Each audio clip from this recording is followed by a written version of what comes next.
Bonsoir Sylvia, Bonsoir, ravi de vous retrouver. Vous y étiez, c'était hier soir à l'Opéra Bastille, en cette période de fête, la Cendrillon de Nureyev qui brille au fronton de l'opéra. Oui, morceau du répertoire, s'il en est. Cendrillon dans la version imaginée par Rudolf Nureyev en 86 sur la musique de Sergueï Prokofiev. Le conte de Perrault, vous voyez, est transposé dans l'univers hollywoodien des années 30. Cendrillon rêve plus de devenir une star de cinéma, Mohamed, que de rencontrer son prince. Mais la vie étant bien faite, elle tombe amoureuse de l'acteur vedette du film. On connaît l'histoire. Alors l'acteur vedette du film, un personnage idéal pour Karl Paquette, dans un moment important pour lui. À 42 ans, le danseur étoile part à la retraite à la fin de l'année. Avec beaucoup de gentillesse, il a reçu Luna Guépadoan et Guillaume Gouet pour des moments privilégiés, ceux de son dernier ballet avant de tirer sa révérence. 3, 4, 5, 6, 7. C'est une journée presque ordinaire à l'Opéra Garnier.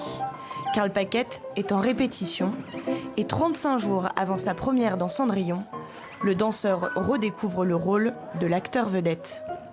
On ne connaît pas encore tout le ballet, parce qu'on danse que dans un mois, donc on a encore le temps, on travaille sur toutes les parties difficiles, les pas de deux, les variations, après tout ce qui est un peu mise en scène, ça va venir au fur et à mesure.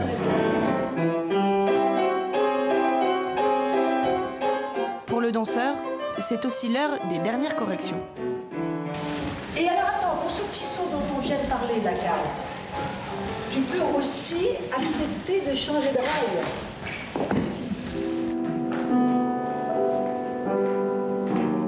C'est la première fois que les deux étoiles vont se partager la scène dans Cendrillon. Ensemble, ils apprennent à synchroniser leurs pas. Si Karl Paquette a l'habitude des grands rôles, celui-ci a une saveur particulière. Il l'a d'ailleurs choisi pour faire ses adieux à la scène. J'ai cette chance de finir sur un ballet qui me plaît. Nureyev a fait une super adaptation de Cendrillon. J'ai toujours aimé danser ce ballet et je me suis dit qu'il fallait un moment festif pour partir. Un mois plus tard, changement de coulisses. Karl Paquette est prêt. Mais à quelques heures de montée sur scène, l'adrénaline commence à se faire sentir. C'est toujours étrange. Déjà, une première, c'est toujours étrange. En plus, aujourd'hui, c'est aussi mon anniversaire, donc il y a une espèce d'engouement autour de cette première. Ça va, c'est un rôle que je connais. C'est beaucoup d'incertitudes par rapport aux émotions qu'on va ressentir. C'est sûr que maintenant, je sais que j'ai plus que 5 spectacles, donc il faut savoir profiter de chaque moment. Car danseur étoile, ça ne s'improvise pas. Jusqu'au dernier moment, une bonne préparation est essentielle. Moi, j'ai un rituel très bien établi. Il faut manger bien au moins 3 heures avant le spectacle. Ça, c'est important que la digestion soit complètement faite.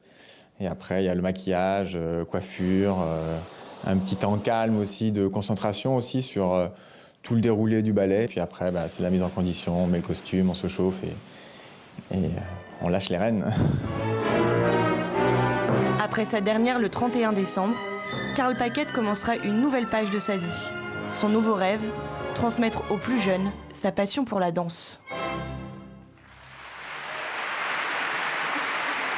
Et le 31 décembre, les adieux à la scène de Karl Paquette se vivront en direct sur la chaîne de télévision Arte qui retransmettra le 3e acte de Cendrillon également. Et ce n'est pas tout Sylvia, peut-être encore un mot sur la vénérable maison.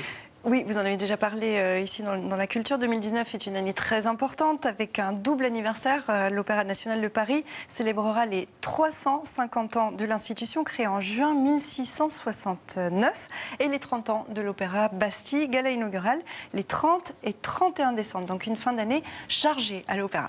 Très riche. Très riche. De la danse encore, Sylvia, avec une distinction, celle d'un journal chilien attribué à un chorégraphe. Il est français, il s'appelle Mathieu Guillaumont. Et pour le quotidien El Mercurio, le directeur artistique du Ballet national chilien est la figure de l'année culturelle au Chili, vous le voyez, aux côtés de l'auteur, la célèbre auteure Isabel Allende. De plus, sa dernière pièce, Gisèle, est jugée meilleure chorégraphie 2018 pour le Cercle des critiques d'art chilien. Une belle reconnaissance pour Mathieu Guillaumont, arrivé à Santiago en 2013, un an et demi après avoir arrêté de danser.